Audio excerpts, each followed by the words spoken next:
This is Sarah, and like many people, she likes to spend her Saturday mornings drinking coffee while surfing the internet.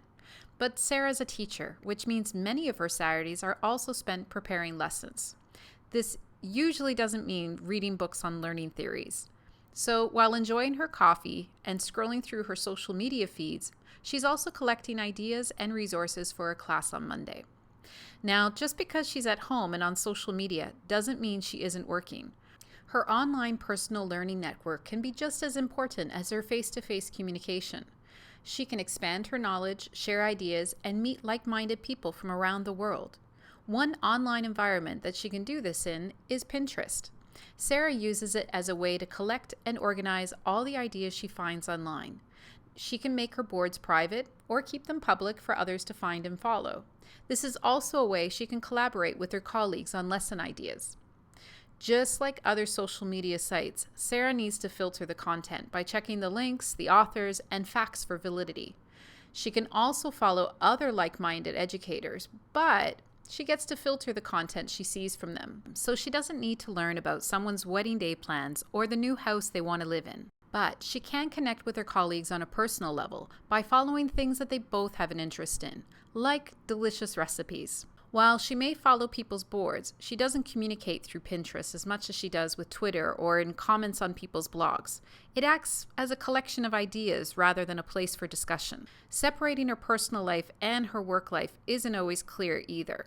But she understands that's part of our connected lives in the 21st century, and if she doesn't figure out how to manage it, how can she ever guide her students on how to do it?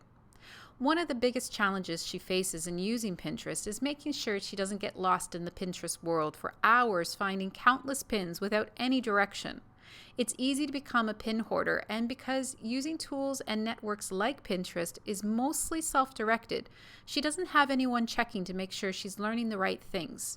She needs to stay organized and goal-orientated to ensure she doesn't get distracted. To optimize this type of learning, she'll want to look for ways to connect some of her formal professional development courses with these informal learning opportunities. And like all professional development, in order for it to be effective, she'll need to apply the new ideas or concepts in her classroom and then take time to reflect on them to see what can be improved. Now, let's turn back time a bit. Before developing a digital collection, Sarah used to collect books, magazines, and worksheets. Her teaching portfolio was kept in a binder with the most important work she had done as evidence, and the majority of her preparation was done at school. Today, most of her resources are online, and she can prepare her lessons anywhere and anytime. Her personal learning network has also expanded, and she uses various environments to connect with them. Pinterest is just one of many. With all this connecting and learning taking place online, how can she validate this time spent, especially when a few recipes and vacation ideas got into the mix? Is it possible to apply this learning to the 40 hours of professional development she is required to complete each year? As we become more and more connected online and social media sites like Pinterest become part of our work lives, more research needs to be done on how we can harness the power of our online learning network.